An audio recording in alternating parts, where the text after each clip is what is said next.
যাবে। তাকে বলতে চাই, ঘুম থেকে উঠুন। আপনার আমি আপনাকে প্রস্টিটিউট ডেকেছে। আপনি একজন কর্মজীবী নারী, আপনাকে প্রস্টিটিউট ডাকা হয়েছে। বাংলাদেশের এক্সিস্টিং রাজনৈতিক দলের প্রধান হয়ে তিনি বাংলাদেশের যেখানে 52% ভোটার নারী, সেই 52%কে অবমাননা করে জানিয়েছেন যে কর্মজীবী নারীরা নাকি প্রস্টিটিউট। এর আগে নারীকে লাঠি মারার ফলে যে জেল হয়েছিল এক নেতার, তাকে ফুল দিয়ে বরণ করতে দেখেছি আমরা সেই সুনির্দিষ্ট রাজাকারের দলকে। প্রিয় উপস্থিতি, আজকে যে ঘটনা নিয়ে আমরা একত্রিত হয়েছি, আজকে তেমন ঘটনা নিয়ে আমরা প্রায় 2 দিন পরে পরেই আমাদেরকে দাঁড়াতে হয় একটি দলের বিরুদ্ধে।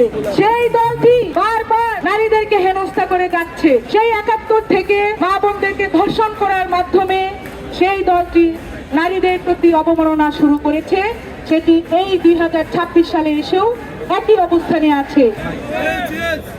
এরপরে শাহবাগে ঢাকা বিশ্ববিদ্যালয়ের এক শিক্ষার্থীকে কটূক্তি করার জন্য একজন জেলে পুরা হয়েছিল, তাকেও একইভাবে জেল থেকে ছাড়িয়ে আনা হয়েছিল। বারবার বিভিন্ন ধরনের ঘটনার মাধ্যমে তারা নারীদেরকে অবমাননা করে যাচ্ছে। সোশ্যাল মিডিয়ায় আপনারা ঢুকতে পারবেন না, প্রতিদিন আমাদের নারী নেত্রীরা বিভিন্ন শ্রেণী পেশার নারীদেরকে নিয়ে তারা যে মন্তব্য করে যাচ্ছে, সেগুলি আসলে মানুষের পক্ষে দেখা এবং শোনা কোনোটাই সম্ভব হয়ে ওঠে না। আমরা এতদিন ভাবতাম হয়তো এগুলা বট বাহিনী করছে, হয়তো সত্যিকারের যারা রাজনীতি করে তাদের সেটার পিছনে হয়তো অবদান খুবই কম থাকে। কিন্তু আপনারা দেখছেন আমরা আবারও ভুল প্রমাণিত হয়েছি। আবারও আমরা যে বিশ্বাস করতে চেয়েছিলাম এদেরকে, সেখান থেকে আমরা আবারও আমাদেরকে নিচে নামতে হয়েছে। একটি দলের প্রধান কয়েকদিন আগে আল জাজিরার মতো সংবাদ মাধ্যমে তিনি বক্তব্য দিয়েছেন। সেখানে তিনি জানিয়েছেন নারীরা নাকি কোনো তাদের দলের ক্ষমতায় আসতে পারবে না। নারীর ক্ষমতায়নকে তিনি অবমাননা করেছেন এবং পরবর্তীতে গতকালকে আমরা দেখেছি যে তার সেই আচরণের সর্বনিম্ন বহিঃপ্রকাশ ঘটেছে। তিনি একটি দলের প্রধান হয়ে, বাংলাদেশের এক্সিস্টিং রাজনৈতিক দলের প্রধান হয়ে তিনি বাংলাদেশের যেখানে 52% ভোটার নারী, সেই 52%কে অবমাননা করে তিনি জানিয়েছেন যে কর্মজীবী নারীরা নাকি প্রস্টিটিউট। আপনারা ভাবতে পারেন যে একটি দলের প্রধান এইটি বলার পরেও এখনো তারা দাবি করছে বাংলাদেশের মতো জায়গায় তারা রাজনীতি করার অধিকার রাখে।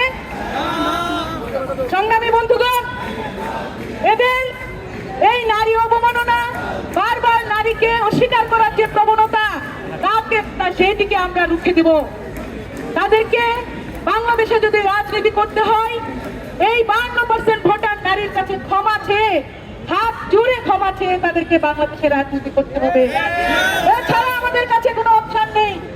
আপনারা জানেন কিছু নারী নামধারী পুরুষের চেয়েও বড় পুরুষ কিছু নারী আছে যারা তাদেরকে নিরপেক্ষ বলে দাবি করে। তাদের গলার স্বর গতকাল থেকে বন্ধ হয়ে আছে।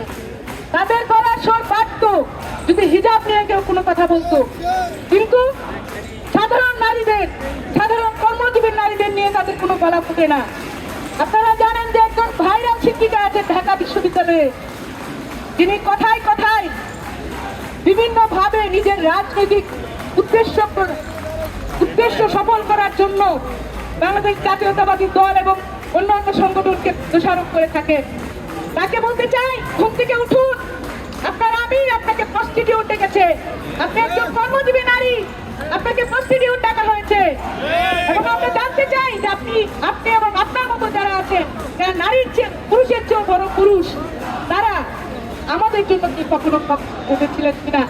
সর্বশেষ আজকের এই সমাবেশ থেকে একটি কথা স্পষ্ট করে বলতে চাই যে অবমাননা হয়েছে, যে 52% নারীকে অবমাননা করা হয়েছে, সেটির একমাত্র সমাধান ক্ষমা চেয়ে এই দেশে রাজনীতি করতে হবে।